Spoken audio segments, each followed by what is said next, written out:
All right. Sounds good. I'm live right now. What you talking about, Desk? Stream here.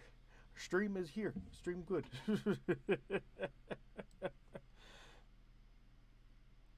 Just had to change a few settings last minute before my computer just like straight up crashed. All right. So, I believe I need to send out the call. The magic conch. I need to send out the all magic conch. Stream here.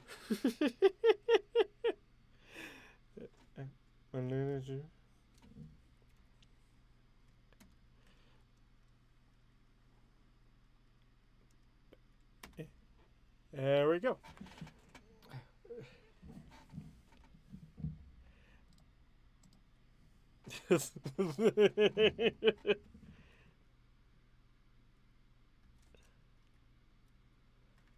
Stream her.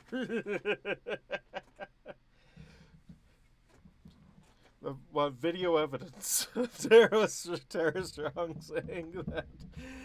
I think she specifically said, read Changeling of the Guard. Also, welcome Spartan, welcome Desk, welcome V.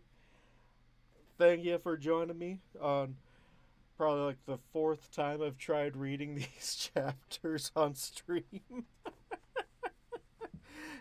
We will get through them eventually.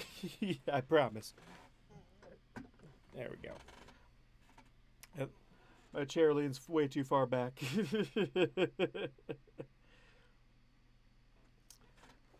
Yeah, I mean, you got video evidence of her saying read Changing of the Guard, but you don't have evidence of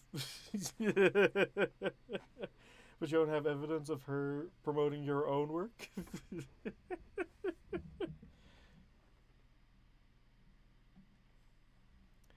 Also, that was fantastic. That was really good. But yes, thank you for joining me tonight as I try and remember how to do Shining Armor's voice. Because I don't know.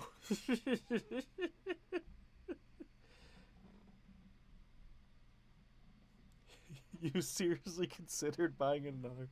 Oh no, just. I'll get there when I get there. It might not be for years down the line, but I will get there. Eventually. Have you seen my to read later list? It's like 600 books long.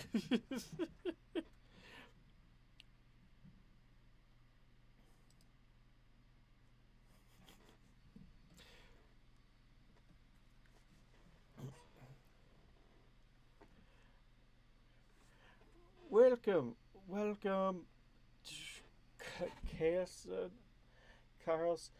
Did I? Oh, have I always misread your name? Or is it Chaos? Is it Chaoson? Have I just been calling you Pulley?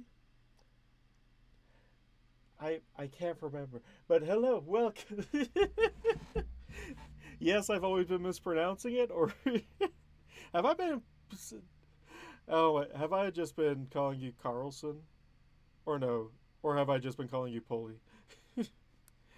Either way, welcome to the welcome to the stream. I really need to move this thing closer so I can actually read people's names. Oh, you just called me. All right.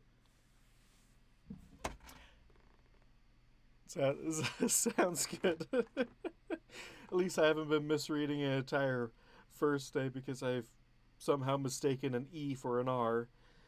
I mean, it has happened before, so I wouldn't put it past me.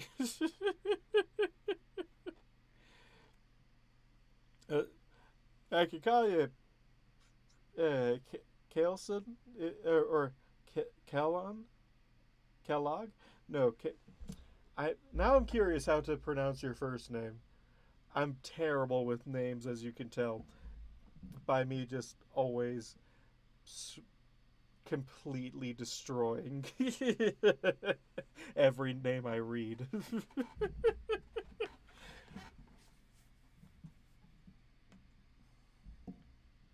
So YouTube's been treating me well.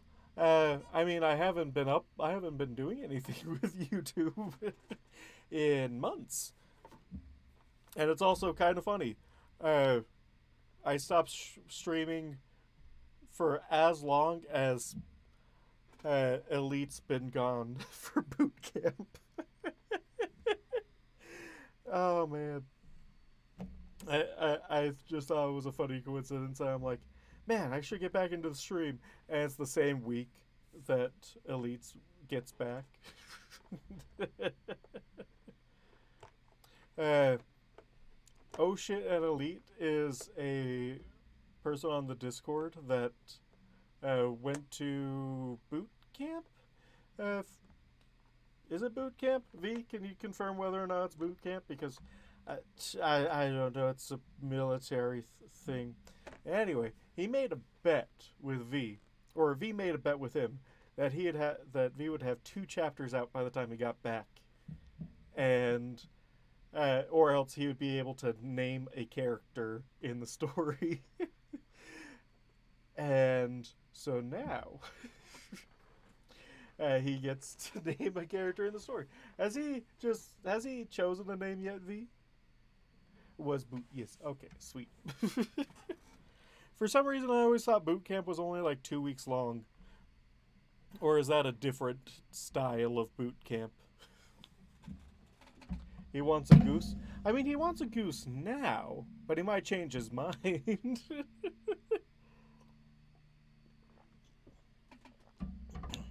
He has so many characters to choose from. He has all of the Nowhere crew. He has the goose. He could pretty much put himself into it if he wants. Is the 2 weeks thing for like Marine training and whatnot?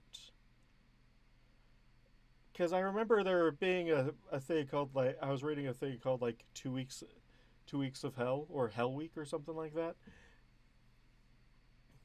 Or is that like the Green Beret? I can't remember. No, I see you scheming against me to pronounce a Welsh word, and I am not to do.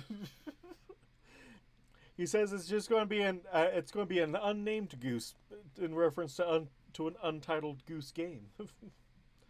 Just Doomslayer as a goose. Oh my gosh, even more destructive than the actual Doomslayer. I didn't think that'd be possible, but here we are.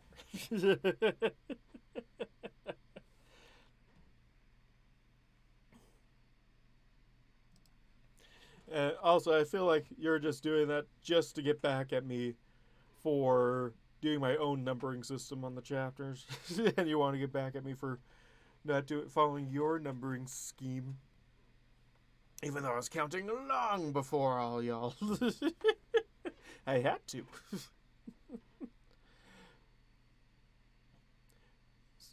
But yeah, I finally fallen into a stable rhythm at my job. So now I can actually get back to stream. Which, it's kind of surprising how long it's taking me to get into a stable rhythm at my job, considering now it's an office job. And while there's a lot of things to learn, it's not as physically exhausting as my old job. So, I don't know. I mean, geese don't hate everything. I've I've had several pet geese, and I remember one time I went to like this summer camp kind of deal, and the counselor had a pet goose.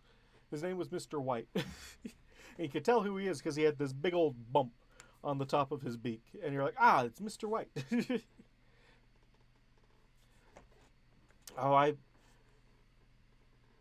I do tax stuff for my job now.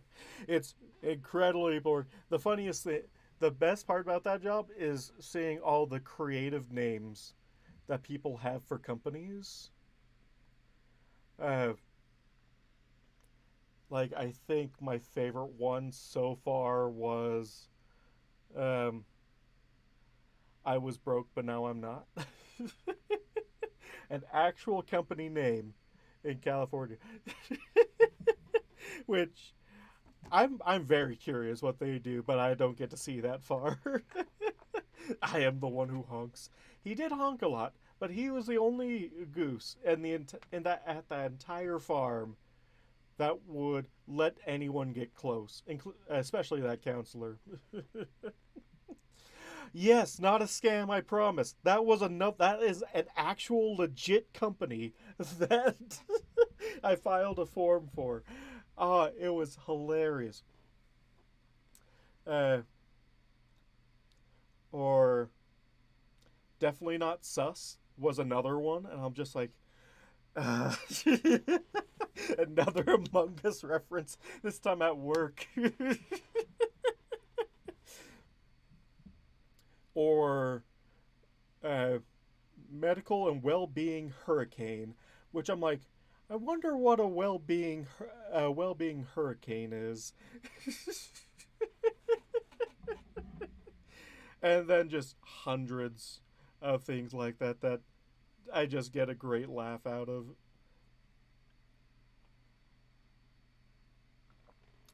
Right?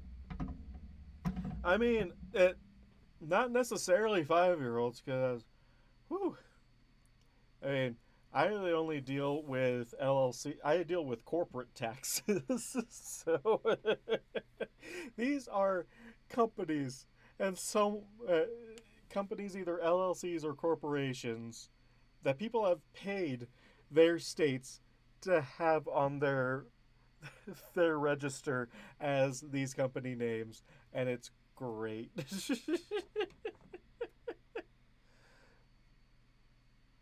Oh man.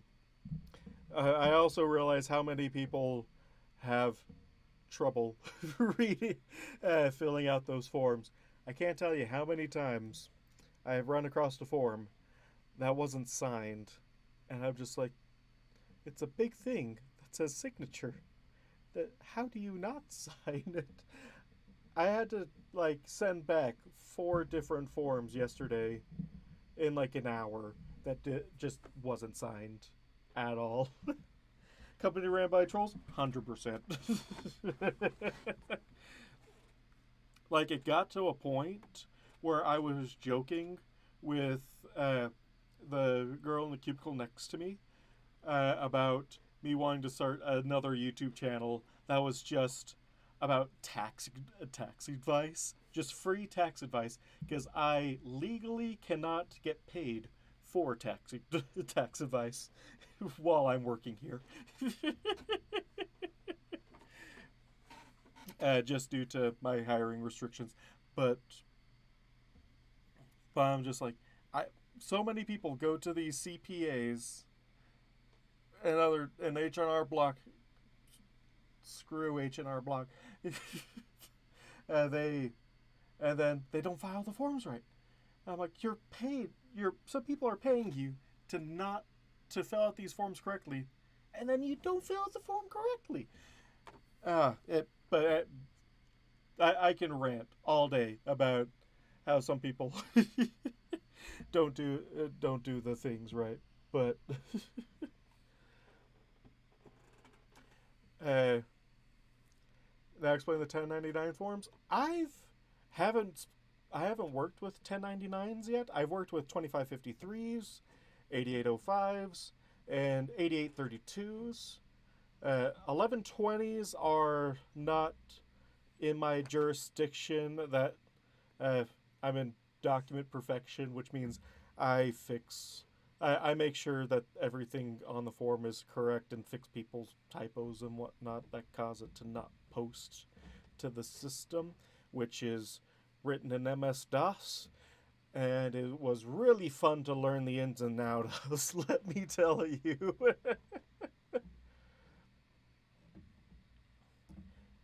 Hey you is your favorite victim villain? Or what's my favorite villain? Because if we're going, what's my favorite villain? It has to be it's a tie. It's a tie, really, between Dr. Vasilier and the Sirens. Oh, what's my favorite sympathetic villain? Ooh, that's ooh. I'd have to say, probably my favorite sympathetic villain is uh, mm, Stygian. I really enjoy Stygian as a sympathetic villain.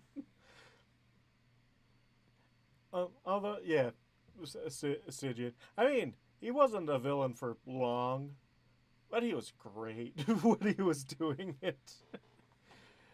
Other sympathetic villains, whew, there's so many. Stygian is from MLP. It's uh, he's the dude that controls the Pony of Shadows. Yeah, great character design, by the way. That was perfect. Also, I love Stygian's muted color scheme because, as much as I love pastel colored horses, some of them are very bright, very bright, especially the changelings. Whew.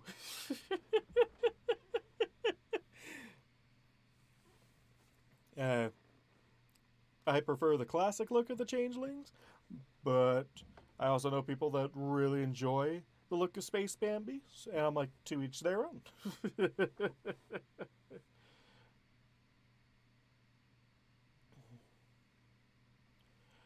He is a lot like his design is really reminiscent of Venom. Although I haven't watched the new Venom movie, but when he showed up in Spider-Man 3, I was like, eh. He was an okay villain in Spider-Man 3. Uh, uh, oh, what's other sympathetic villains? Oh, I now that you're asking me for various ones, now I'm having a hard time thinking up of villains like that. Um,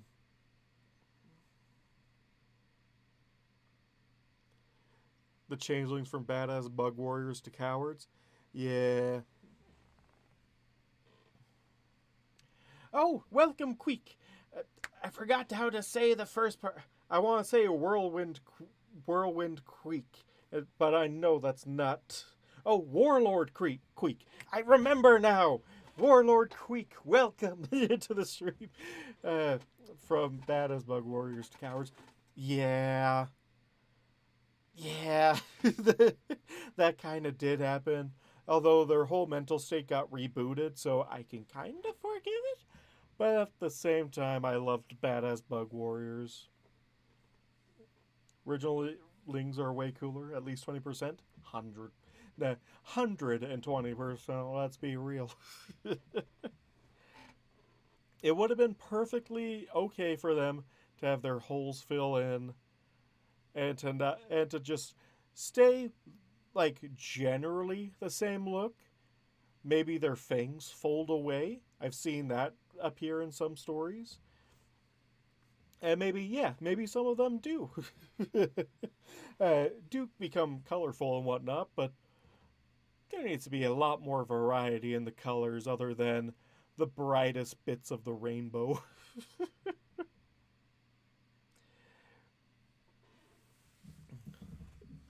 And I mean, like Ocella's color schemes, like I adore her color scheme. She's just adorable. Uh, and Pharynx, great color scheme for him too. I wish there were a lot more changelings with that darker kind of color scheme.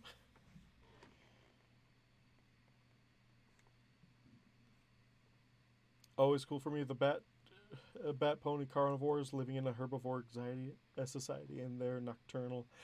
Yeah, that is a really cool thing. Although, as much as I love bat ponies, I am very concerned that they're not canon because they only show up in one episode in Luna Eclipsed, and it could be a glamour caused by Luna to make it so uh, to as part of the act. Like, look at these scary bat ponies, but we never see them again after that. I love the look and design of bat ponies, and I wish they showed up in more episodes, but I'm really concerned that they might not. Did they show up in the time travel episode?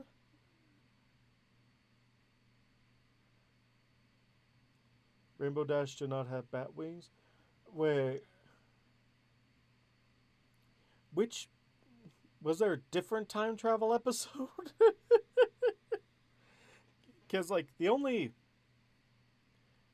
other bat that I remember from the show anyway is Flutterbat, and but that was a magical mishap gone awry, and I don't think that would be for all the guards. The one with Starlight. See, now I can't just look up time travel episode or whatever that episode's called. I think it's like the cutie map.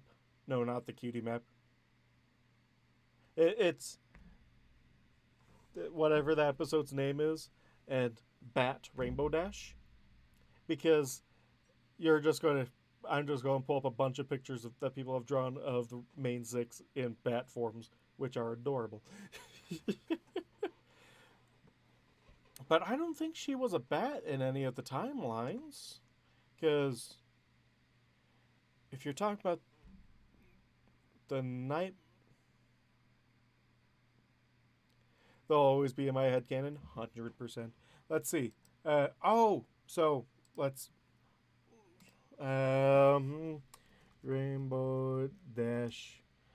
Gosh, I hate how the first search, if I put up Rainbow Dash, is jar.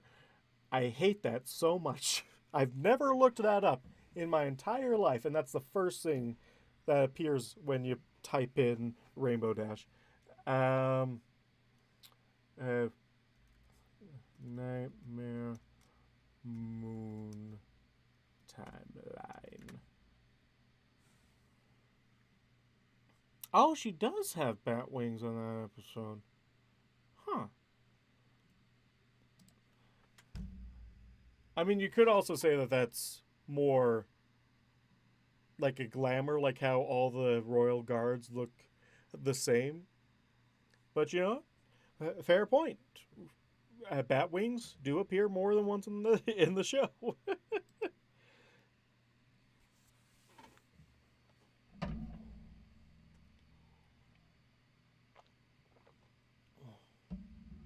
Yes, the Nightmare Moon timeline, when Rainbow Dash was guard captain, they do have bat wings as Luna's guards, or as Nightmare Moon's guards. So that like that again could be seen as a glamour, because Rainbow Dash would still be born a Pegasus even in that timeline. The other guards do have bat ear. Like I said, we can't put anything past magic in general, because like why are all the royal guards either white or gray?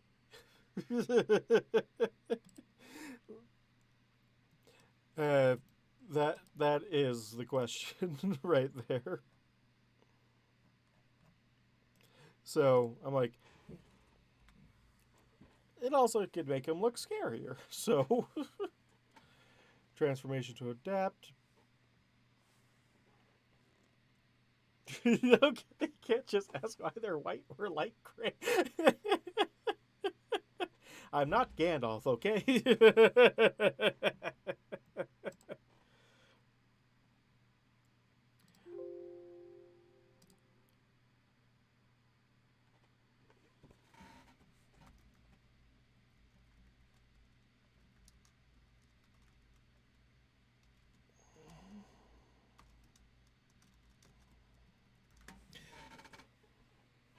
So yeah, they could be adapting, although 1,000 years doesn't seem like it's really long enough for. Wait, no. They couldn't have adapted that long because Nightmare Moon defeats Celestia on her return, not 1,000 years ago when Nightmare Moon first shows up. The coolest thing to see in G5? I want to see the changelings in G5. Both changelings and the OG changelings, because like I get what they were doing with the changelings design.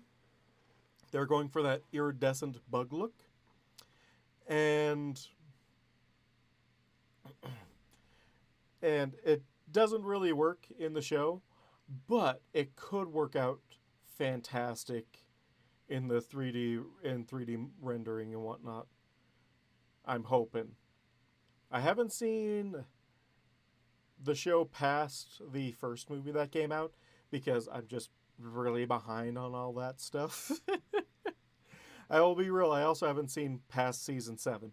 So, well, I've seen only episodes past season 7. I haven't watched the entire show after season 7.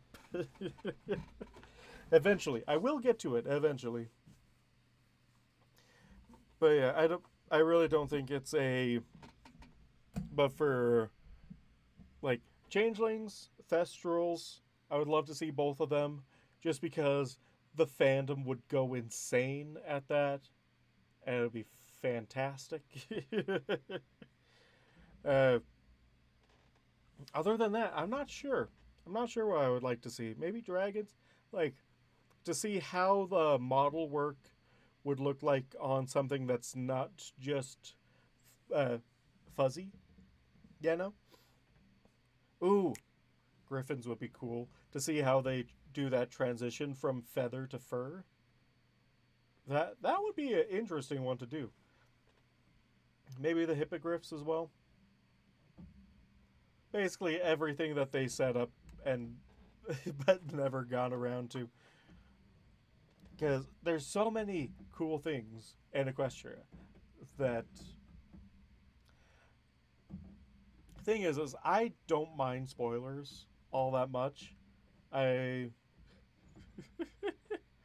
I I don't mind spoilers at all. Like the someone asked me, "Hey, uh, do you mind spoilers for the series finale and for MLP?" And I'm like, go right ahead, and it was cool. And then I watched it, and I'm like, oh, this is really cool. Yeah, I saw the Hitch dragon thing. Yeah, uh, Hitch is the new Fluttershy with his own little dragon. Did they name the dragon yet? Who knows? It could be Spike's child. Like that's because dragons live for thousands of years. Who's to say that Spike isn't still alive and has hundreds of eggs? Well, he wouldn't be having the eggs, but him and Ember, they hit it off pretty well.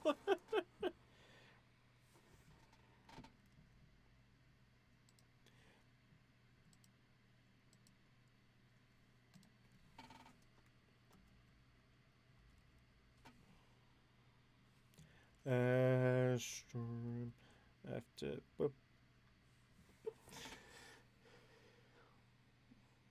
He just sent a Discord and flutters. Yeah, I could see that 100%. Although he's not really that chaotic to be a descendant of flutters. Welcome, Alma. Welcome to the stream. Welcome, welcome. I was thinking of something and then I got sidetracked. I can't remember. But anyway. Yeah, we're just talking about G5 and whatnot, as well as the canonicity of bat ponies, because they only appear in canon like 3 times.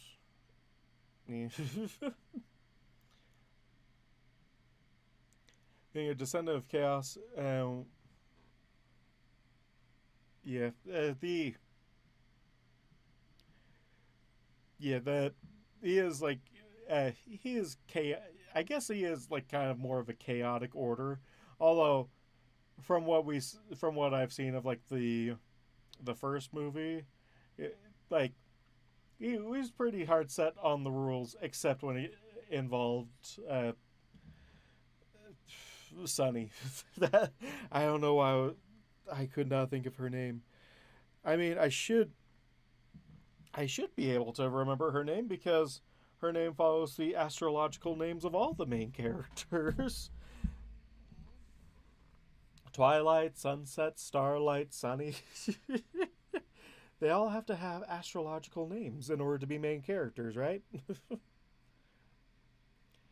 in line for in line for Titanic. Do you think they'll actually spoilers?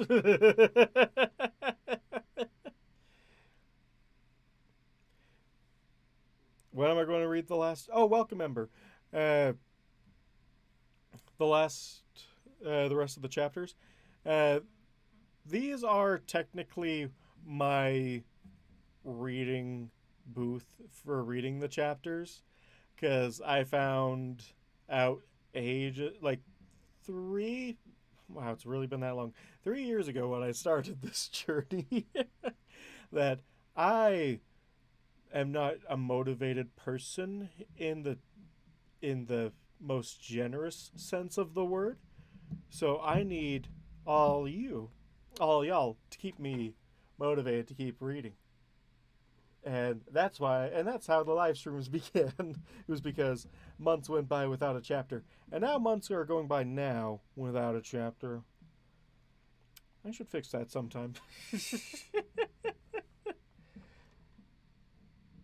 My son's, that Sonny is a descendant of Twiggy. Uh, yeah.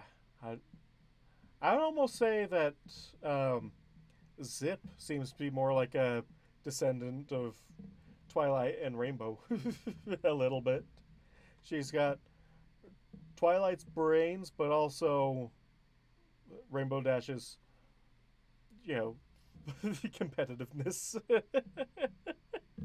Sass. We'll go with sass. Rainbow's sass and Twilight's brains.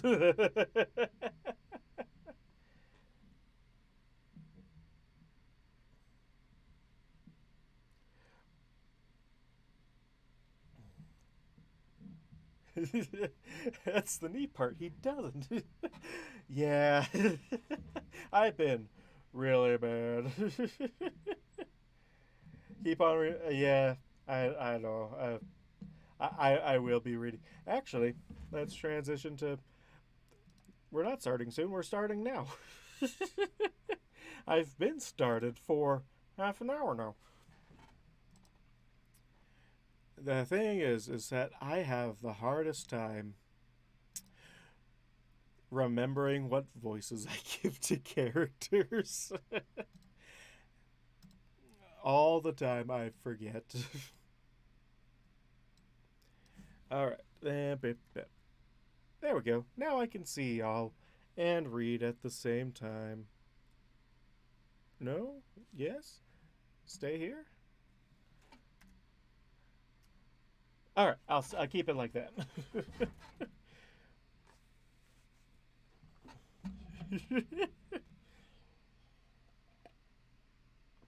Sassiness has been raised to level 40, 100%. I know I should have a recording of each of their voices, and I've been meaning to make one for over a year now for me to reference back on. Especially after the tragedy that is Rainbow Dash's voice and how terrible it is from one chapter to the in the only two chapters that she appears in so far, it goes from a okay decent Rainbow Dash to Rainbow Dash that has smoked quite that has put away a few packs. It sounds so bad. I think it changed in the same chapter actually. Uh,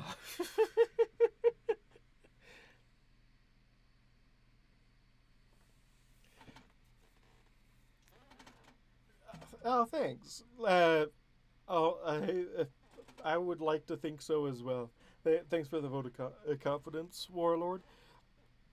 And funny enough is that I started this just because I was working at a at this what is it this pest control place, and I was like working on their trucks and whatnot, and I was just reading to a lot of like audiobooks and whatnot, and I'm like, wait, there's not one for changing of the guard, and then I did find the robot reader, and I listened to like maybe 20 seconds of it, and I'm like, no, I need a proper reading of this.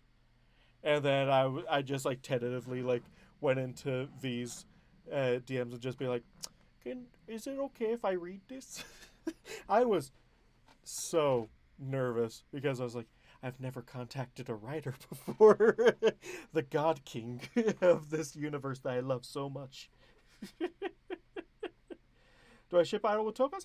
100%. Actually, I ship the Cuddle Pile.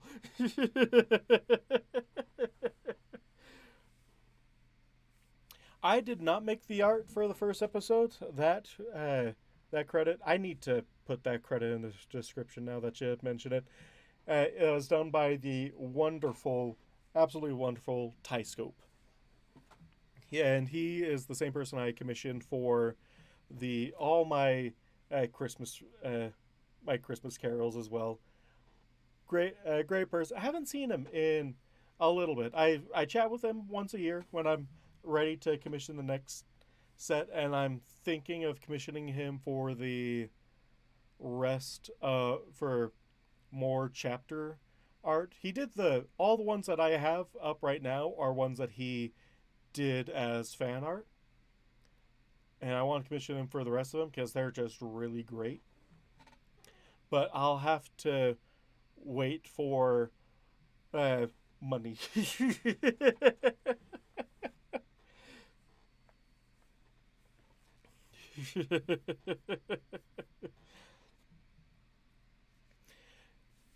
But 100%, eventually I will be commissioning that, or something will happen to that will get more chapter because it's great.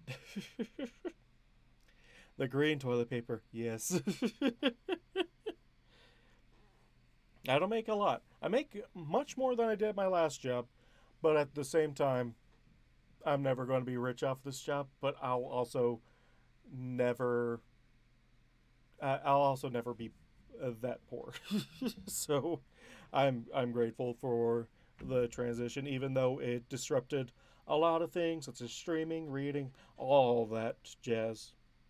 Also, in the dry period, I also on a whim I also made a mod pack for Minecraft.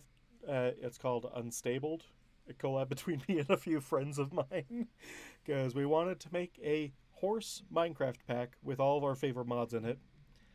And so it's actually up on CurseForge right now. Hey, welcome, Demo. Welcome. Yeah, it's been a while. I've been doing good. Things finally stabled around work. So, if I can keep this streak going, I might be able to go back to my old streaming schedule of once a week instead of once every 3 months.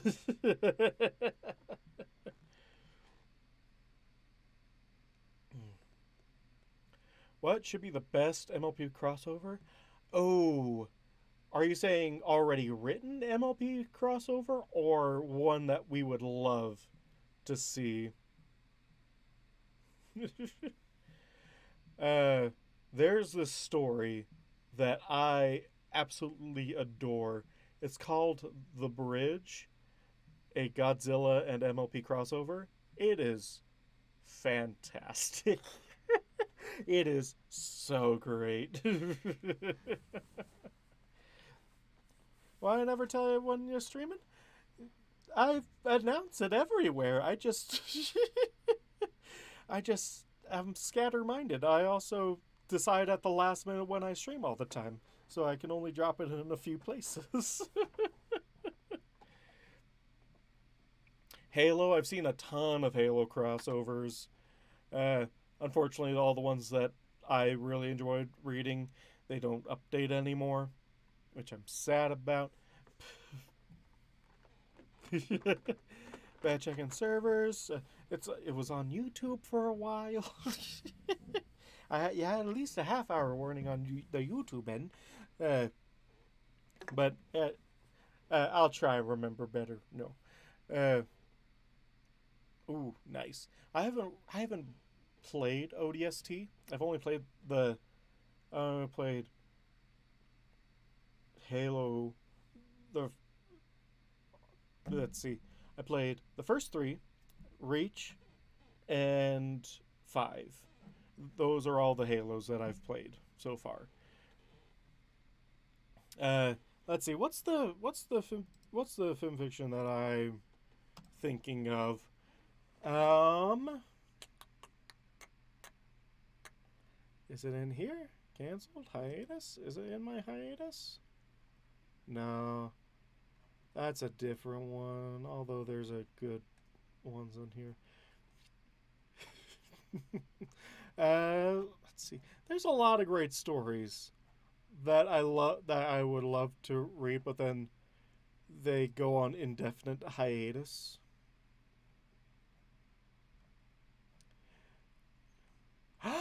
It updated? Holy shit! It updated.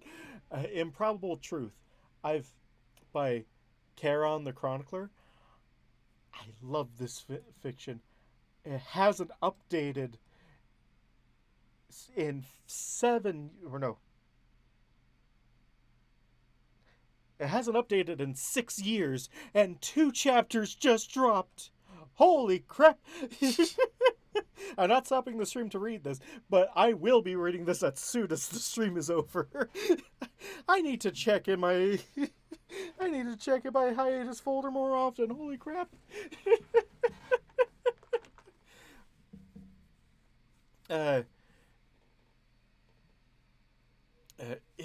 Oh man, Improbable Truth. Yes, yes, it's returned. Also, The Slumber of Gaia was a great one. It hasn't it hasn't seen the light of day in ages. Legacy. Oh, Legacy is so fun. Uh, Legacy by Endfire. It is a crossover with Boloverse. I've never heard. It's a book series about about basically these AI tanks that are the size of cities to fight alien wars. They're cool. It's really cool, and how he blended it with MLP is great. uh, let's see what other ones. I have 14 pages of things in indefinite hiatus, including there's something about Mary. uh, uh, let's see what other ones. Globetrotter. That's fun. That's a fun one. It's about this person that got trapped in a snow globe for 1,000 years. About this reindeer that got trapped in a snow globe for over 1,000 years because he was some great evil that even Celestia has forgotten about.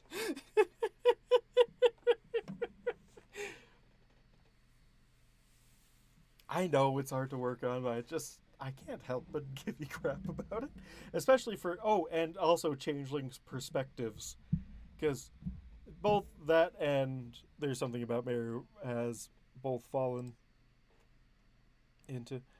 Is it Return of the Guardian?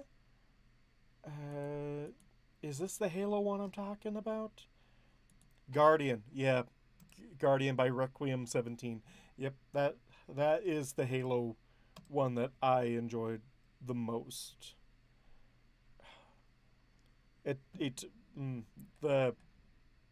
The Pending series. I love this series. They're so good.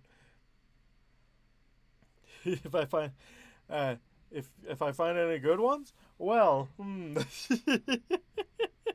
I could go for days about giving you more. Have you read Project Sunflower per any chance? Let's see. There was Infinity War. Uh, Discord fights Thanos. Oh my gosh. No, no, I am not the author of that. No, mine are all my stories. All my sto- So I've written a couple of stories. They're all interesting to say the least. Mostly because I get a concept in my head. It could be a very mundane concept, and then a little twist gets put onto it, and I only get that scene. I don't get any overarching story, so then I just write a story about that scene. Uh, Probably there's a lot of there's probably a lot of Star Wars stuff on FimFiction. Uh, I'm going to save and or destroy Equestria. Display story crossed with a uh, I think it's actually no, it's just a display story, but it's a good one because someone gets displaced into being Sombra, who then not Sombra. No, it is Sombra. Save and or destroy Equestria is great. There's also one where someone gets displaced into Tyrek. Bucking Nonsense has a lot of good fix. The unfortunate thing about liking Bucking Nonsense's stories is that he rarely finishes them. There's one about this like about another alicorn, and it's like one of the best written alicorn stories that I've read, and he drops it after like chapter 3 and hasn't been updated in like 7 years.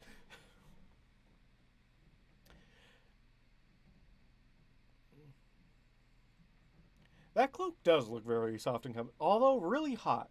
When like that's feel like my clothing style would be a lot different if I wasn't constantly putting out an enormous amount of heat everywhere. So let's see. Anything else? This is just my hiatus folder, by the way. This is not even touching the ones that are actually finished. uh, oh, right. I was describing a little bit of my story. Like, for example, one of my earliest stories uh, that I think I wrote back in when I was in junior high was I have not read Hell Jumpers yet. Uh, I've I get into moods of what fictions that I about what genres I like. I started into the fandom with Grimdark for a few, then really fell into displaced fiction and human and equestria fiction at the same time. And now I'm like, while reading Humans and Equestria is fun and good, I the stories that I love the most tend to be the ones that are just interesting uh, pony characters uh, in Equestria, such as Idol, such as Changeling of the Guard and whatnot. Changeling of the Guard, Respite, uh, and the Slumber of Gaia is great. So one of the earliest ones I wrote back in junior high after a week of research because my mind wouldn't let me put it down was based on uh, a thought of I think it was a theory video that I watched earlier where it was uh, crystal ponies are actually made out of crystals, and I'm like, that makes sense because they are translucent, and you can't, and it could be a magical effect, but crystal ponies seem to be very crystal like. So what if they are actually made out of crystal? So that means a lot of things that would normally go for for regular ponies wouldn't necessarily work on the crystal ponies. And one thought of was that what if rock tumbler?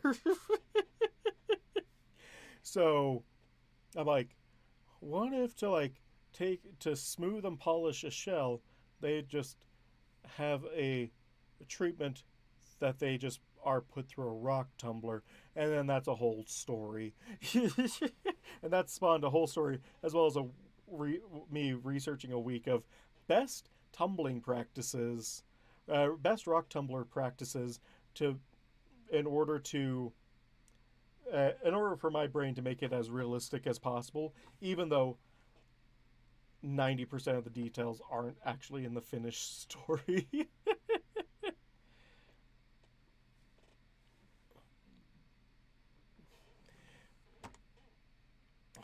When Carnage takes over Sunset Shimmer, I have not.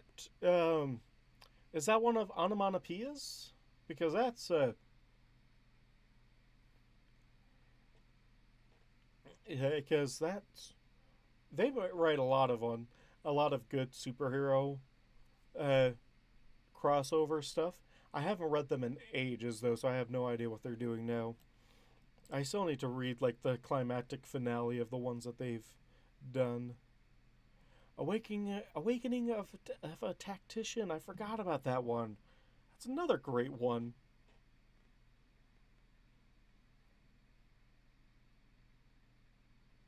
Well, if they're immortal and to stop growing, they need to be carved to get smaller crystal ponies. That's what I'm thinking. It's just like they are basically walking. They're walking golems with personality, and they're constantly growing. And their magics are mostly based on emotional magic. So, yeah, that's definitely my thinking of that. They're not actually flesh and blood. They're just crystals. Instead, if you if like one of them breaks a leg, they're like a lot more durable than a regular pony. But when they crack, like if they breaking a leg for a crystal pony is like their leg breaks off, but then it can be reattached because that you just have to put the pieces next to each other for the crystal to just kind of recombine or grow into each other. I don't know how they go around making crystal fulls because I'm not going to even touch that with a 10-foot pole.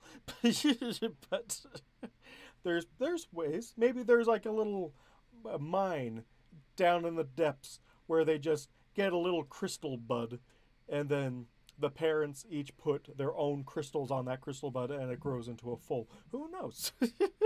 There's a lot of ways to take that kind of thing. And what's another thing? Uh, like all my stories revolve around machines being used in ways that they are probably not intended to, or in an interesting way within the MLP canon. Uh, I think I did bicyclists. I think they were named bicyclists. They did 1,000-word reading contest, and one of the ones that I proposed was this micro hotel. I call it a micro stable. Rock tumbler wouldn't be effective. They'd have to curl up to avoid losing appendages, so their whole wreath would need to be polished manually. Who knows? Like I said, they're a lot more durable. So they could probably go through a rock tumbler with no ill will, because probably magically strengthened crystal is probably a lot tougher than rock. Is my way of thinking about it. So the rocks, they are a little bit softer than a crystal pony, but along with the polish and other materials that are in a rock tumbler to make it abrasive, it doesn't necessarily like it polishes it out. It takes off like maybe the thinnest of the outside layers instead of doing what an actual rock tumbler does, which is just polish it down to a smooth round nub.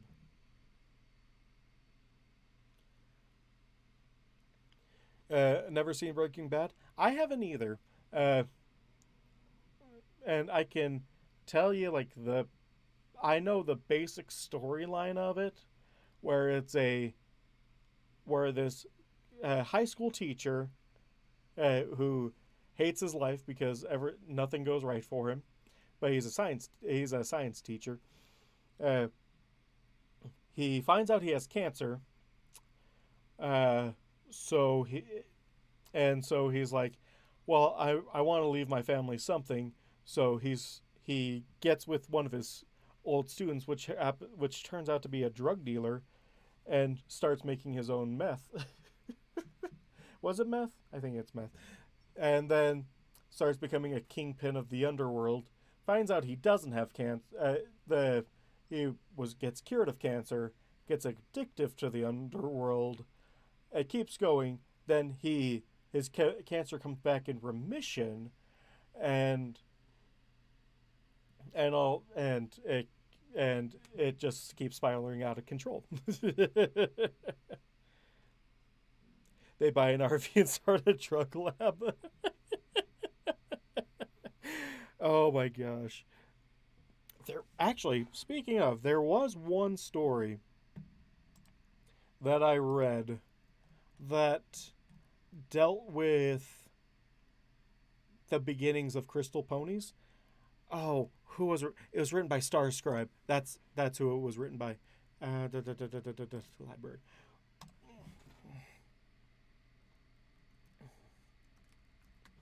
What's it called though? What's it called? Anemonia. Anemoia? How do you pronounce that? I've never had to pronounce it before.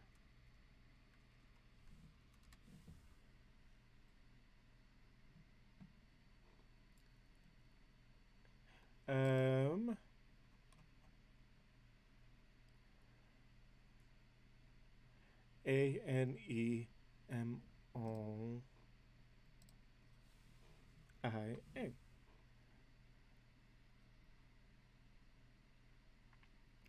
Nostalgia for the time you've never known. Ah, interesting.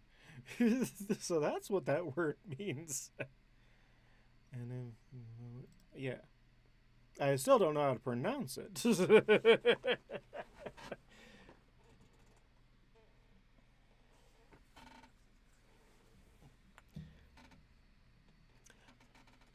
The Days of Future Past, there's probably a lot of mutant ones. Uh, I haven't gone down the fanfiction rabbit hole in ages. Uh, it's kind of funny. Most of the stories that I find are me researching random things and then looking for pony specific versions of that thing I'm looking for. That's actually how I found Changing of the Guard. I can't remember what keyword I was looking for that made me eventually stumble on Changing of the Guard, but I think it it led me to one of the mid chapters. I can't remember when I started actually reading Changeling. Let's see. Let me check something. Because I started reading back in 2017? 2017. No, it must have been 2018. So I have a lot of things to... Ah, got it. I think I found it right, or I think the chapter that led me to Changeling of the Guard was when Idol visited the Ponyville Spa. I think that is the chapter that that I found Changing of the Guard by.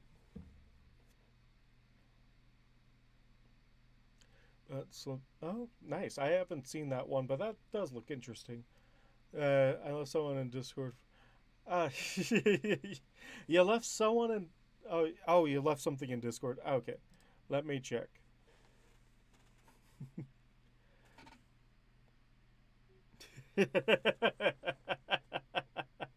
Oh, that's great.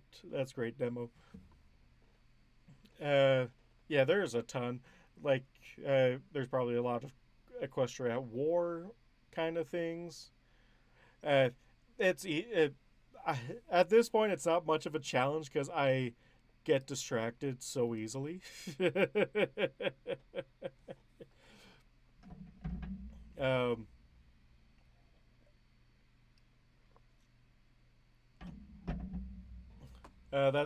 that's for a demo to disclose. uh, but yeah, I haven't done too much like outward reading since like I got out of high school. I just don't have time for it anymore, which I'm sad about because there's so many good things. Like I've been meaning to read Fine Print, which is like another really good one that even got its own like hardback printing. Like I own the book for it. I've never read the story, but it's by Starscribe, so it's probably really good. Will I ever do it drunk again? You have to wait for New Year's. That's a New Year's tradition right there, is for me to just get drunk on stream. And I will probably drink slightly less this year because I think I passed out at one point because I don't remember the last hour of that stream at all, and I'm too scared to watch the VOD of it. So I'm just going to pretend it didn't happen.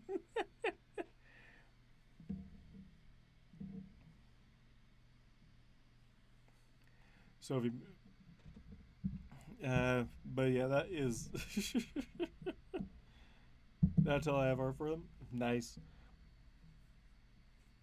Uh, oh yeah, it was. I can't tell you how hard it was to make up names for crystal ponies because as well, actually, it was kind of easy and hard at the same time because I just basically looked up rock crystal names and then I made that into crystal pony names. Like I think one was Smoky Quartz, and the other one was, let me see. Let's see, what's the other one?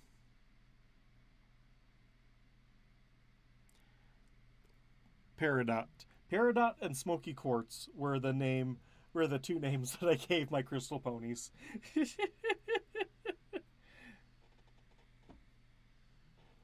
Look, a shiny thing. Where?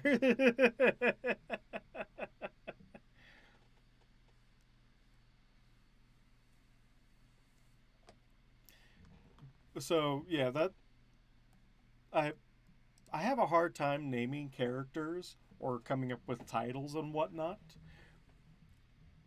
But for crystal ponies, I'm just like, cool crystal. Oh, Peridot looks cool, and he'll have a Peridot looking body.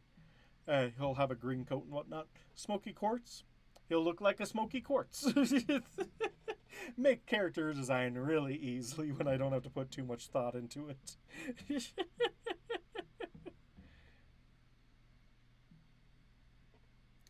and and the one that's been showing up, I have 5 characters. No, wait, hold on. How many characters have I created so far? How many? I can't remember. Um, let's see. I've made several characters, Equinox and Solstice, because it's really funny because I was like, I'm going to name it Solstice because I was an edgy teenager and I haven't changed it since then. Because everyone knows me by Equinox now, so now I can't change it. It's my brand. Solstice because at one point everyone had an evil version of themselves, but now Solstice is not evil, he's just a spirit. Smokey, you got Smokey and Peridot, which I haven't used since. I need to find more stories to put them in. I got my new favorite punching bag, Polished Gears. Uh, lovely little Earth Pony, kind of a workaholic, uh, but also loves technology. But technology tends to go wrong around him. Everyone makes a superpowered evil side is fun. Yes, 100%. Everyone does it. All right, I haven't watched Steven Universe, so they can't claim that I've stolen any character from them.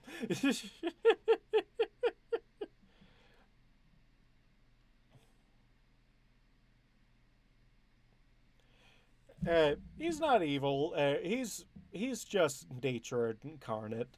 So he follows the natural law. He follows the natural rule of things.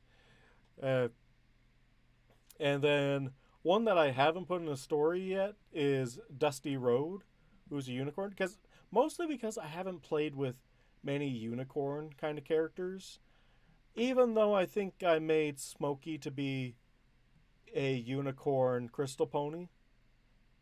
Because yeah, crystal ponies do have unicorns, or do they? Or are they all Earth pony like? I'm not changing my story. It's been too long. I'm not changing it anymore.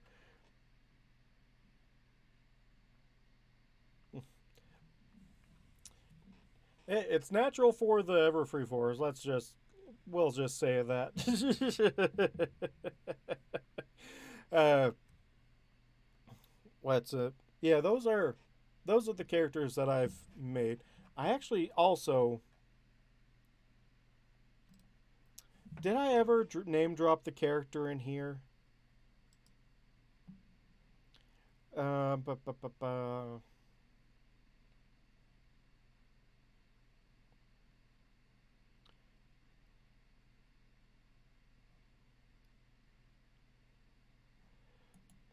oh yeah, my first story ever, Hail the Conquering Hero.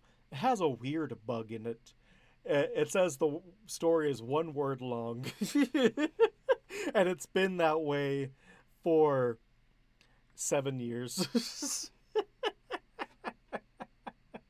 I have no intentions of finishing this story. It was just another one of those scenes that I wanted to write.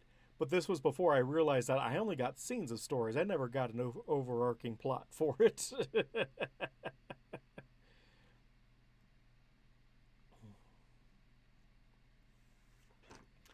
Let's see. Did I ever give him? I swear it's something to do with sand. Uh, I have his I have his original character file somewhere. Oh gosh, I broke my stream. Hold on, I'm gonna fix that stream window. There we go. It's here somewhere. I never throw anything away because I'm always paranoid I'm going to need it later. Is it in sketches? Would it be in references? It looks like it is. It's not. I know it's here somewhere, and I've and I will look through every file in my computer until I find. I will find it eventually. Is it in my documents folder? Why would I put it in there? It's not. Probably. Sandstorm. That's what I named him. I named him Sandstorm. He has gone through a lot of changes throughout the year.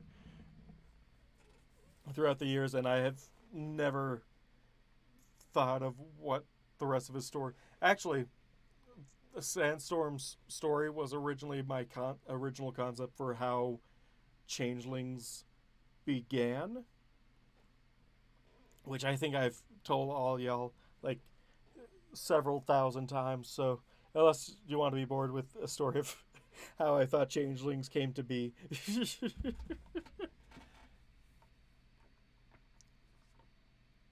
Let's see.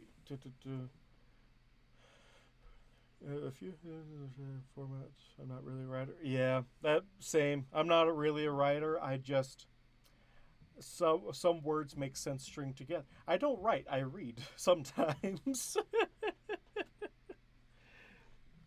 And yes, I am stalling right now because I can't remember what my voice for Shining Armor is, and I don't want to look it up.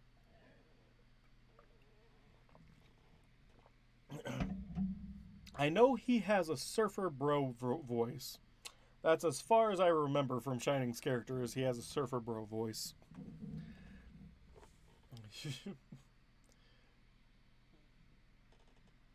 Sometimes I wonder if I should challenge myself to see how long I can keep him busy. Well, I don't think you're going to surpass V Drake's uh, time for keeping me busy because we talked for like 13 hours on on stream a few years ago. That was interesting. Ooh, nice. Oh, oh. So, I also just barely finished book one of the Mistborn series. I've never read any of Sanderson's work before. It's amazing. so, and so now I might be curious enough to look through and see if there's any stories about Mistborn because there probably is. We'll tell you if it sounds right. Well, all right, here we go. He always he always sounds like he's on the edge of being an old man all the time. Either old man or chain smoker. It's really weird how close those get to be sometimes.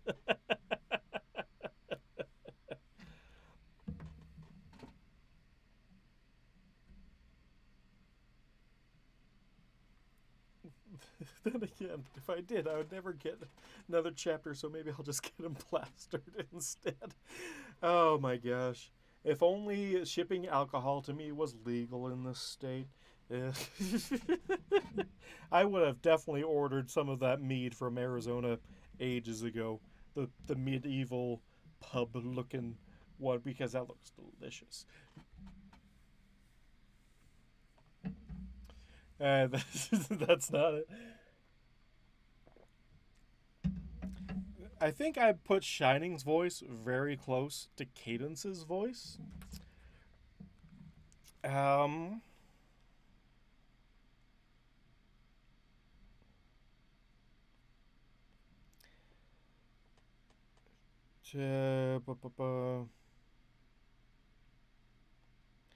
no, come on, put that away.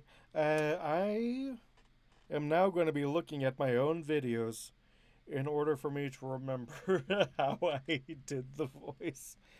Can I go to my channel on my phone? I've never done this before. Oh, I can. Okay. I want to make the title actually true in this one because I did put Batto versus Buggo, and I'm like, that's such a great title that, and it's technically true. And then I did a six slide into the tube, and I was like, totally inverted. Man, that was gnarly, bro.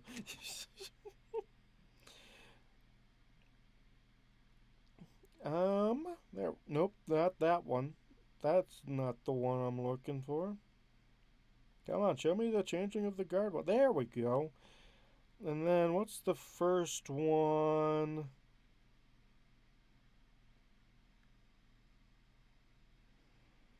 Don't check out. Nope. Nope. Pile of ponies? I think it's pile of ponies. Or is it Under Under Armour sounds better. Gosh, my voice sounds so different.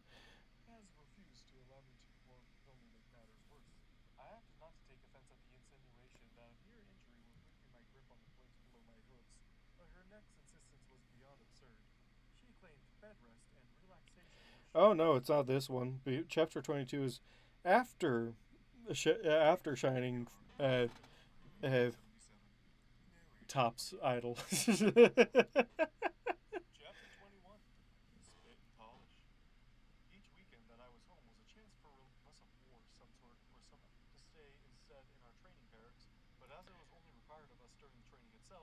Oh, you have a clip thing with Shining's voice.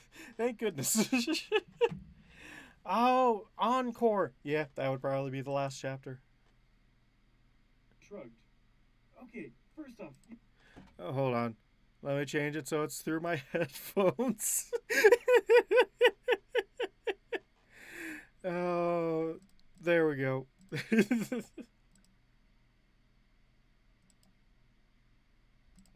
Okay, first off. Okay, I was doing somewhat of the voice.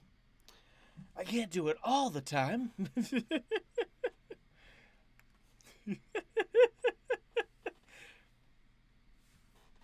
We're on a live stream watching him watch each of his own videos. Yep, 100%.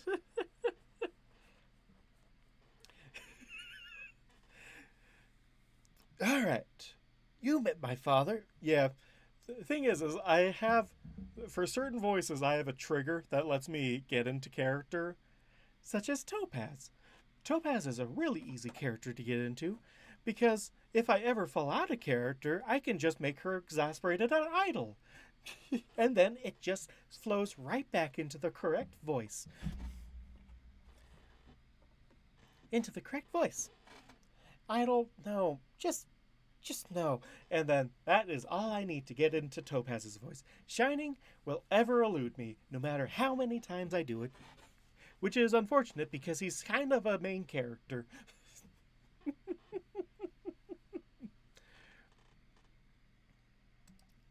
Philomena. Yeah, there we go. Philomena.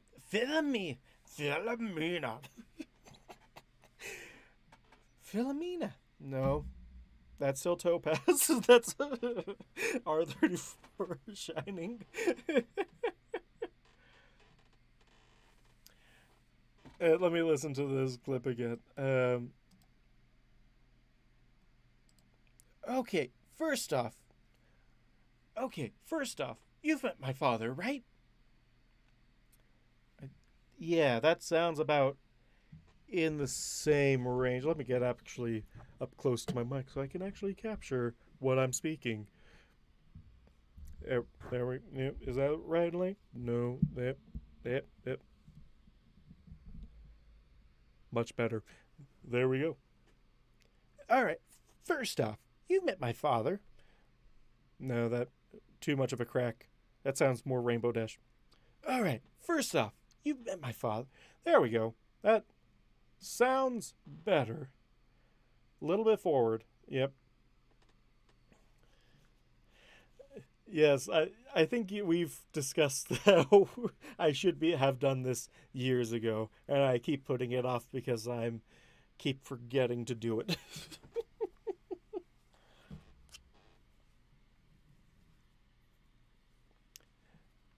More grouchy. All right. Does this sound better?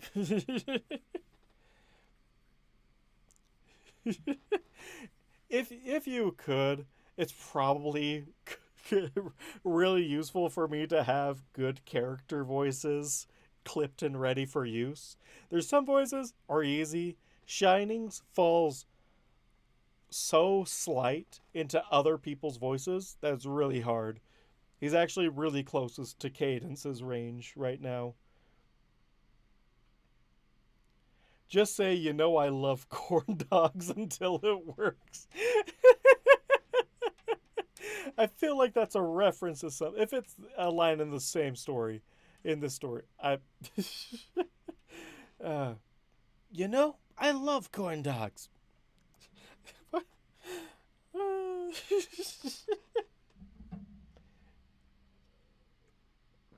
He's really hard because he has a raspy voice like Rainbow.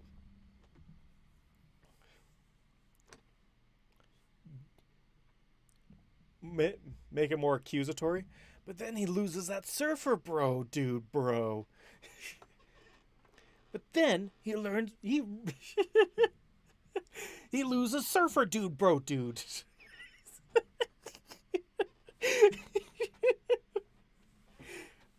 And all I'm getting for Surfer Bro Dude Bro is from Anthony C's video ages ago when Shining first gets introduced in uh, the wedding episode is to Wiley.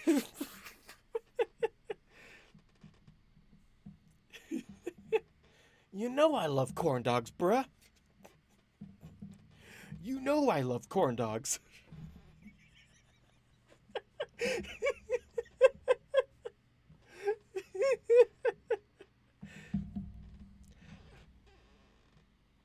You know what's better than a corn dog? You know what's better than a hot dog? A corn dog. Because then you don't have to look for buns.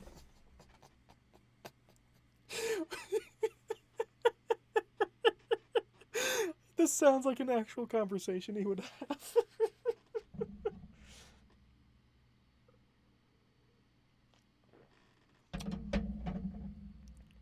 You can't break what's already been broken, my dude. Because I just love corn dogs so much. I feel like if my voice was any higher, I could just totally do the Sonic chili dog bit. Let's get some chili dogs, bro. All right, I think I found his voice. I think I found his voice slightly. It's called Duct Tape and a Ladder.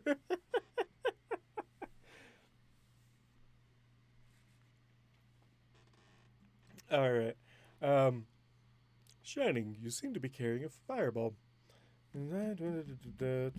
I pre-listened to this so that way you wouldn't have to suffer, even though you still are kind of suffering because I haven't read anything yet. We haven't even got to the bat part yet.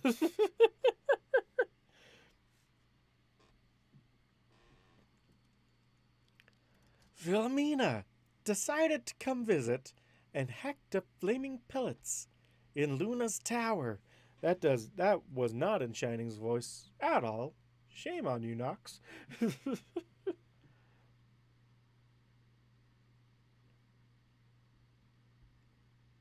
That's true. We could burn it and then scatter in the water. That is also valid. Philomena decided to come visit and hacked up flaming pellets in Luna's tower. I winced.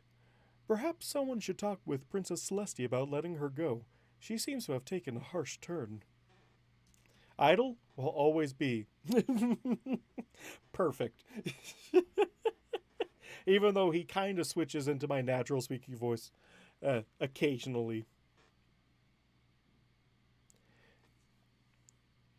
Ooh, what you got?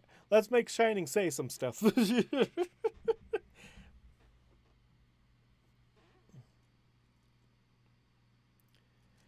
Princess Celestia really wants Fluttershy to see her.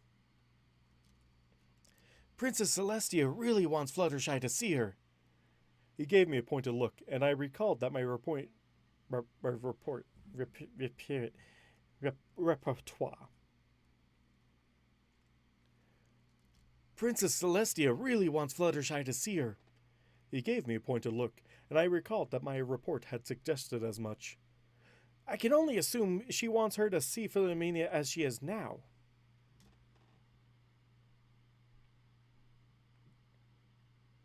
Princess Celestia thing needs to be almost through gritted teeth. Oh, that too? Okay, I thought it was just the first thing. Alright.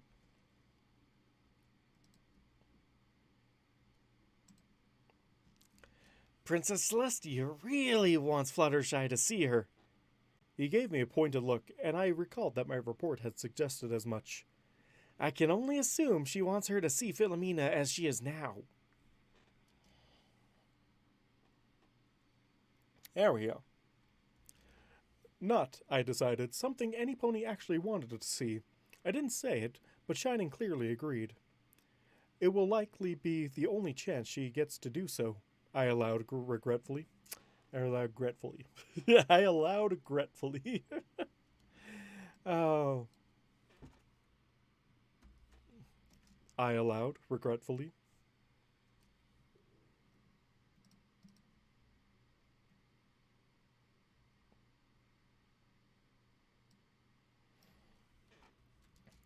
It will likely be the only chance she gets to do so, I allowed regretfully. Cryptically, he only muttered, I wish. Given the extra hours we had been working, I decided not to correct him for wishing multiple death threats on Celestia's pet bird.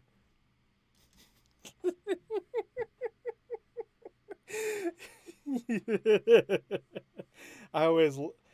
The best part about narrating this is that my mind skips over so many funny things that I completely missed the first time round. Or I get to just relive like some of my favorite moments, like this one.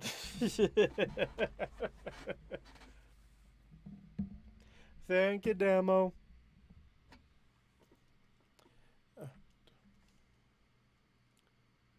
And how is Princess Cadence? Idle, can I be frank? Idle, can I be frank? Of course, sir. I am absurdly? Absurdly. Is that absurdly? I'm pretty sure that's absurdly. I am absurdly angry with the world right now, and you're kind of included in that. Excuse me? This, he motioned to the tower, is actually pretty great. Shining's happy for me.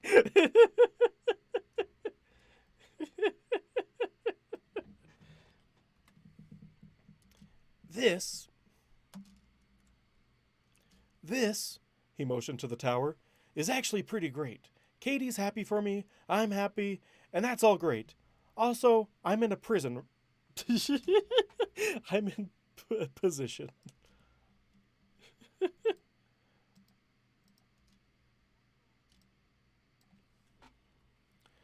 Also, I'm in a position right now where I can't.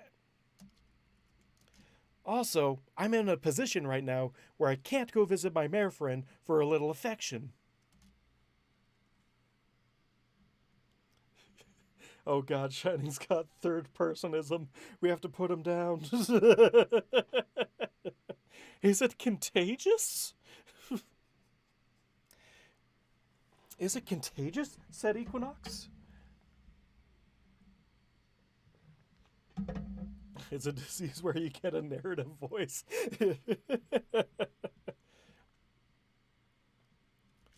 I blinked, then considered the implications. Princess Luna is compromised, and you might share that with your fiancé. Bingo, he sighed heavily, settling down. The shield's secure for a couple hours. It can be charged a bit more now. I've been tweaking it. This is torture. You look awful, I admitted. Perhaps you could make one of your shields for your personal use. He waved to the blah blah blah.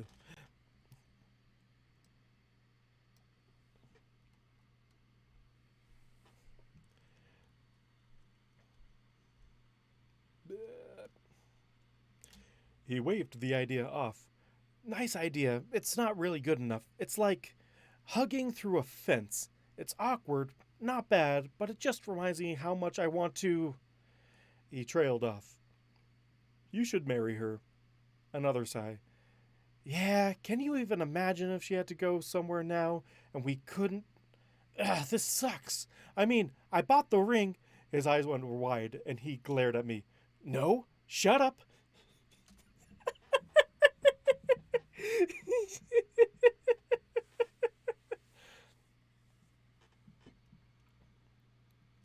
You already have the ring?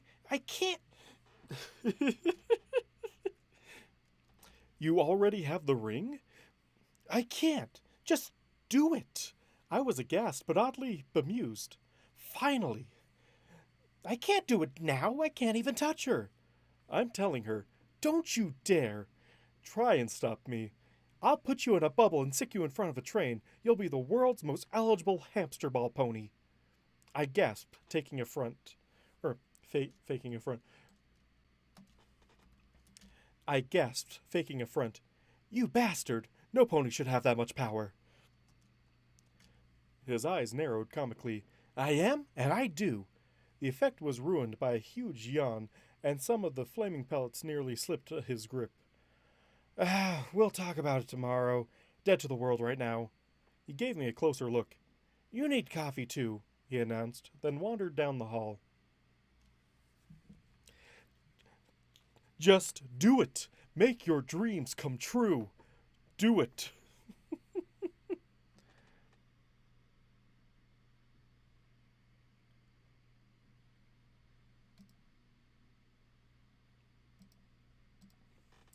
Alright,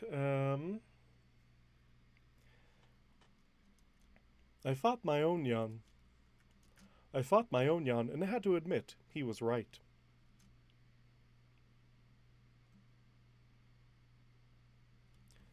Luna had not been very talkative that shift, but had been pleased that Shining had offered her a book of ogres and oubliettes, and she was currently lost in her studies of the rules and manuals. As I understood, that was how most players began, and, as I understood it, she had been asked not to be disturbed.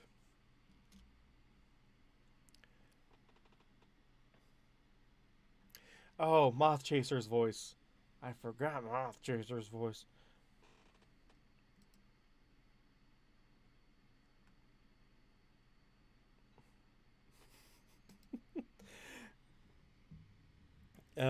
Moth Chaser's voice. It's somewhere in my head. Hello? No. It's kind of.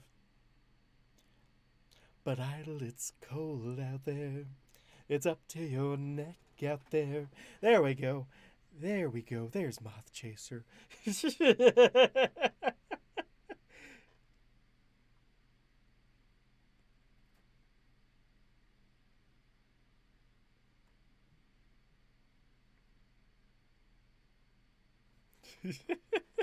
The "you bastard" line had far too much emotion for idle. That needs.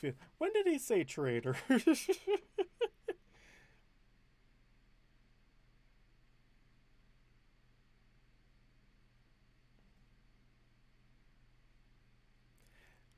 he not say traitor? I don't think he said traitor. When did he say traitor?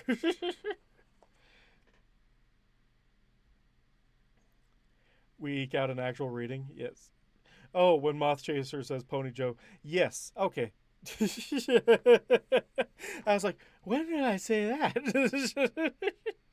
I don't remember reading that line. But yes, I have Moth Chaser's voice for her now. Because it's when you do a song in the character's voice, you kind of have to remember it for the entire time, and then that becomes the trigger for it. So now I just have to sing Idle It's Cold Outside, and then I finally find the voice. It's up to your neck, get there. I wish I knew how. Your eyes are like starlight now to break the spell. I'll take your scarf, your hair looks swell.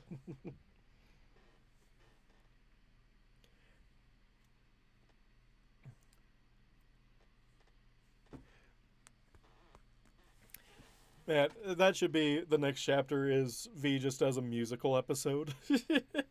I hear we're getting a musical episode.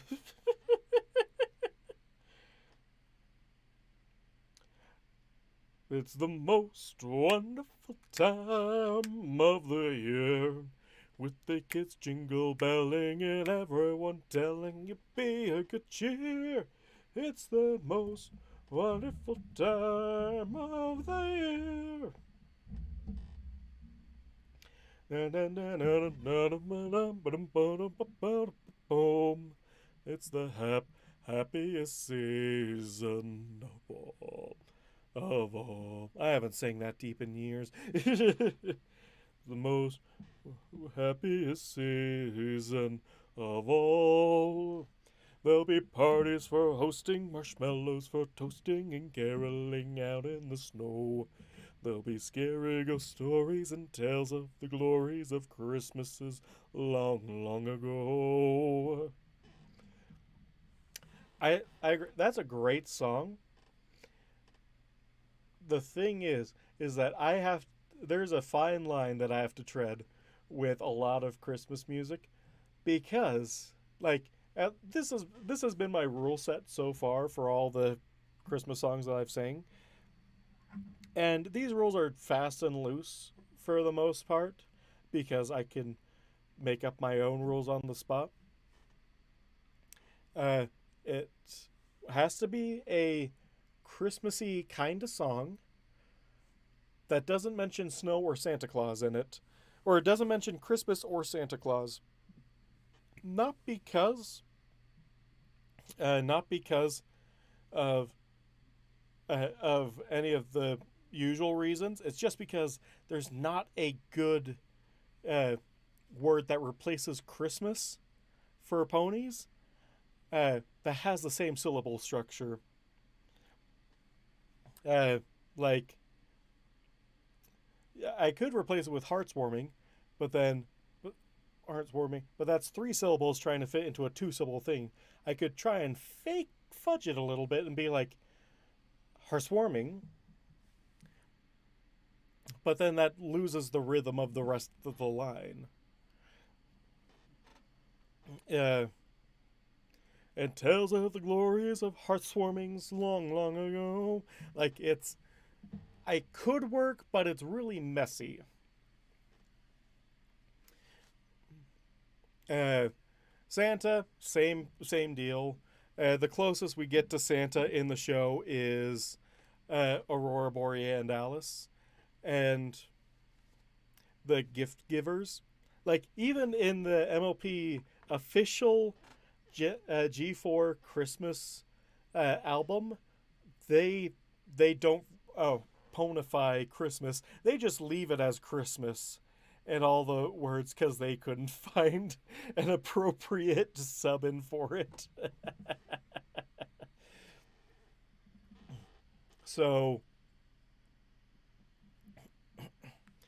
so yeah, it's really difficult, and that's why I've sang the songs that I've done sung right so far. I have a couple of, and the funny thing is that there's not, as far as I know, there's not a lot of songs that follow under those criteria. The third very optional one is a duet because the first one was a duet, and I'm like, oh man, I would love it if every single one was a duet, and I haven't found another one since then. Let's see, have I written it down? Oh yeah, songs. Other songs that follow the criteria is Rudolph the Red-Nosed Reindeer, Winter Wonderland, Sleigh Ride, and just for fun, because I would love to sing this just for the meme of it. Just for the meme of it is All I Want for Christmas Is You, because that is absolutely something a Chad idol would say, would sing, and Desk has vetoed it every year. Boys and girls of every age, wouldn't you like to see something strange?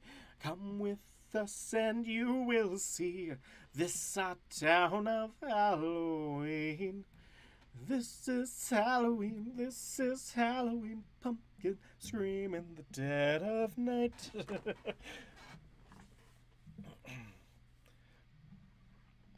Let's hear those sleigh bells ring-a-ling, ring-ting-tingling too. Come on, it's lovely weather for a sleigh ride together with you. Outside the snow's falling and friends are calling you. Come on, it's lovely weather for a sleigh ride together with you. There's a birthday party at the home of Farmer Brown. As we sing a song as we love so much without a single stop. As we sit by the fire and watch the chestnuts pop. Pop, pop, pop. I love Christmas. I love Christmas music. The thing is that I love Christmas music when no one else likes Christmas music, and that's specifically every season except for Christmas.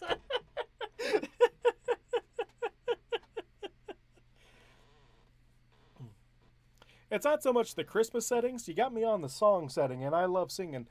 I don't get to do it that often anymore. The Christmas carols are as much for you as they are for me. Last Christmas I gave you my heart, but the very next day you gave it away. This year, to save her from tears, I'll give it to someone special. Subject has been lost years ago. What was another one? Oh, another one that's just really fun. Melikalikimaka is the thing to say on a bright Hawaiian Christmas day. That's a classic one for me as well as Feliz Navidad. Feliz Navidad, Feliz Navidad.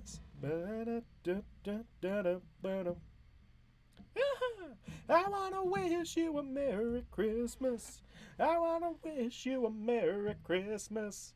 I wanna wish you a Merry Christmas from the bottom of my heart.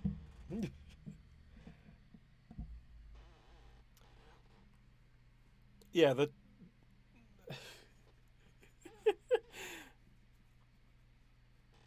Chad Idol is just an OC at this point. Yeah, 100%. Oh, man. I mean, I will never say no to singing. Singing is great.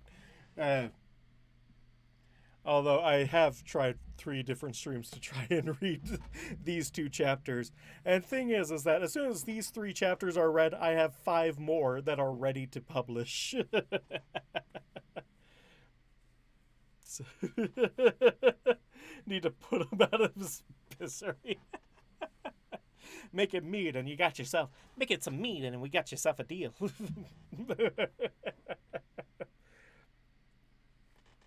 Soon may the wellerman. Idol would absolutely love sea shanties. He would absolutely adore them. There once was a ship that put to sea, and the name of the ship was the Billy o' Tea. The winds blew hard and about, up, down, and below, me bully boys blow. Soon may the wellerman come to bring us sugar and tea and rum. One day when the tonguing is done, we'll take our leave and go. Why is the rum always gone? Before the boat had hit the water, the whale still came up and caught her, all hands to the side, harpooned and fought her as she dived down below. Oh, Santa Ana gained a day away, Santa Ana, Napoleon of the West, they say, along the plains of Mexico. Well, heave her up and away we'll go, away, Santa Ana. Heave her up and away we'll go along the plains of Mexico.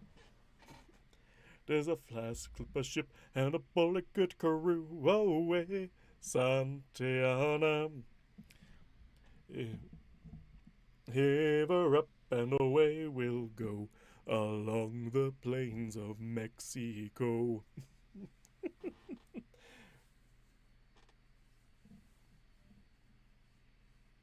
So, what was another one? Farewell and adieu to you Spanish ladies. Farewell and adieu to you ladies of Spain. For we received orders gonna sail for old England. But we hope very soon we shall see you again. We'll rant and we'll roar like true British sailors. We'll rant and we'll roar along the salt seas until we strike soundings in the channels of old England. From Sussex to Scilly is 35 leagues. We hove our ship to the wind that's sou'west, boys. We hove our ship to soundings to sea. We've rounded and sounded, got 45 fathoms, and we squared our main yard and up channel did we.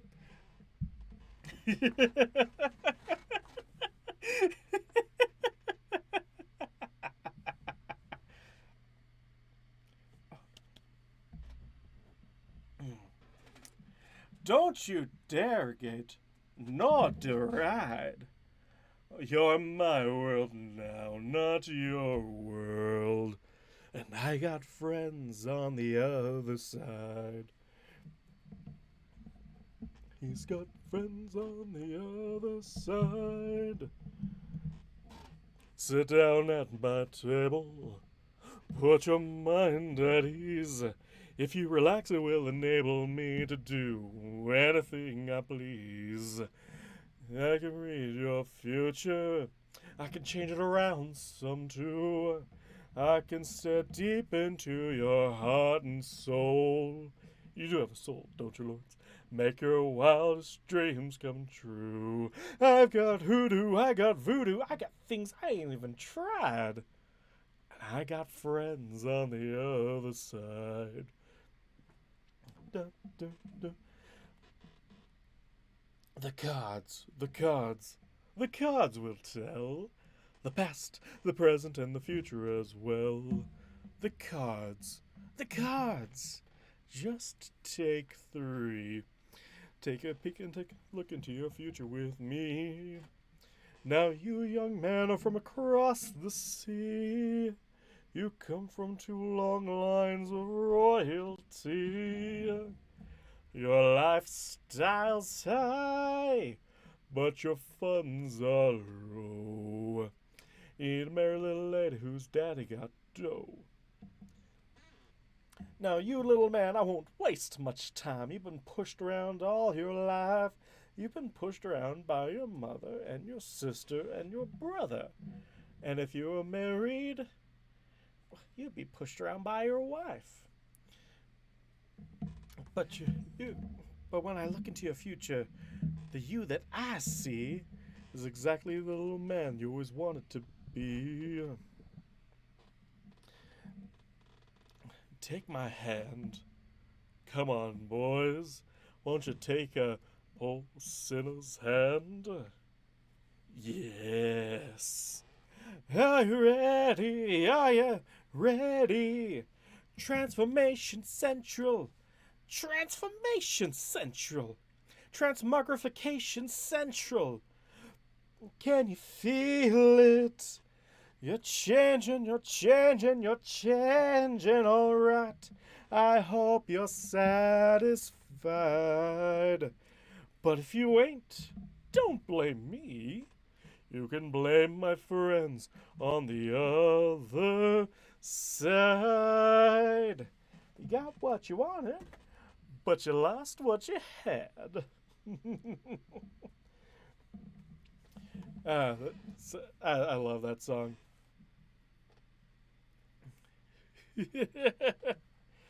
Oh, I haven't actually watched any Disney movies in ages.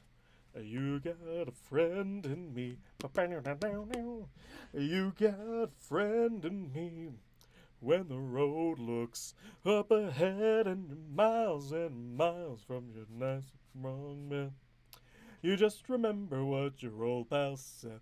Boy, you got a friend in me. Yeah, you got a friend in me. Do, do, do, do, do, do, do.